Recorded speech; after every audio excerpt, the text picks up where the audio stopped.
So what would happen is Joe Biden he doesn't say no thanks. He says, I gratefully accept your nomination. And he leaves the stage. And then the next day, he says, because of my doctor's orders, I will not be able to do this. And therefore, I must remove myself. I rescind my acceptance and I will not stand for this office. Then the members of the Democratic National Committee, and I'm sorry I don't know this off the top of my head, but we're talking here about a couple hundred people, 200-300 people. Then they convene. They would meet right over there here in Washington, I assume. Maybe they'd go someplace else.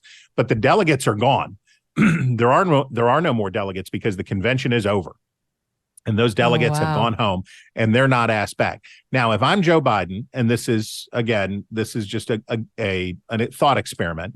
Let's say I'm Joe Biden and I don't want to have to be president for 4 more years. And I don't want to have to go through a general election campaign where I'm getting brickbatted all of the time and embarrassing myself. And I don't want to do it.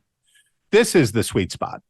This is where you step aside. And it's the window between August and mid-September. You got a month basically that you could step aside. And Joe Biden, if he wanted to do this, I think, is Jamie Harrison the chairman of the Democratic National Committee these days? I think it tells you something about how unimportant, relatively speaking, party chair people are now. Debbie Wasserman Schultz. Yeah, because you had to know because they were powerful. Right. Now they're not so powerful. But in this case, you could certainly, not to be a conspiracy bug, but you could certainly see Joe Biden calling Jamie Harrison to the White House and saying, I'm going to step aside. I think it ought to be Gavin Newsom, or I think it ought to be Kamala Harris, or I think it ought to be Commander because he really gets tough on people. Whatever Joe Biden might want, he would certainly be able to start counting noses in a much smaller group and in a smaller group of people who were more favorably disposed to him than the 2,000, than the 2,000 people who were at the convention. So in that period, that 6 or 8 week period, that's when you have the smallest number of people who are most deeply invested in the party's success, where you could actually do it there. I don't think that's going to happen, but if I were writing the screenplay, this is where I would pick. If I were writing the screenplay about how Joe Biden steps aside, that's where I'd do it. Well, because most people think, I got to squeeze in a break, but most people think he doesn't want to step aside, and it would take either Barack Obama coming over to him, putting the arm around the shoulder and saying, I'm telling you, it's time to go, or it would take Hunter's going to jail unless you give him a pardon and then quietly leave stage left, something extraordinary where he's kind of forced to do it. But you're saying even under those circumstances, the thing that makes the most sense is to wait until he's gotten it. And that gives him and this cabal of powerful Democrats the most power to make sure the next person is what they think is the best person. That's right.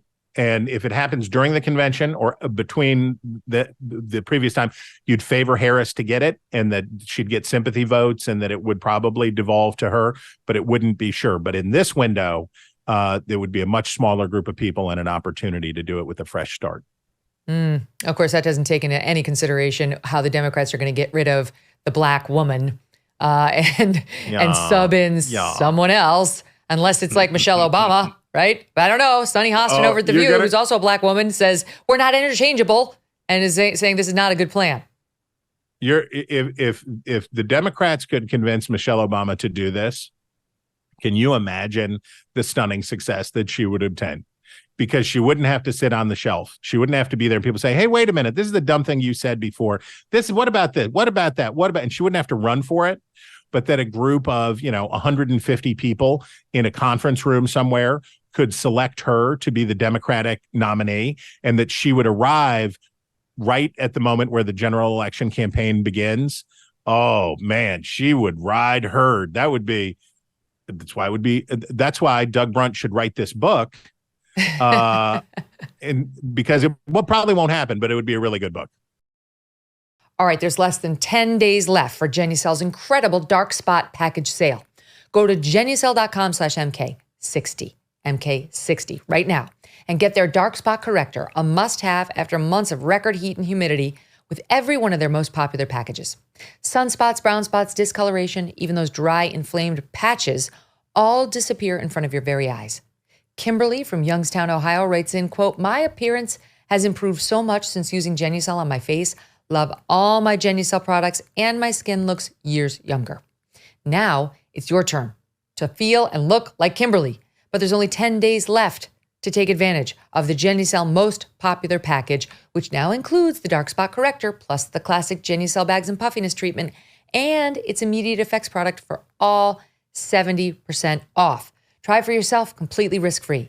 Genucel.com/MK60 today to start looking years, even decades younger tomorrow. All orders upgraded to free shipping. See results day one and you'll get compliments everywhere you go. GENUCEL.com/MK60. Genucel.com/MK60. Hey, thanks so much for watching. If you like what you just saw, hit the subscribe button for more clips and full episodes.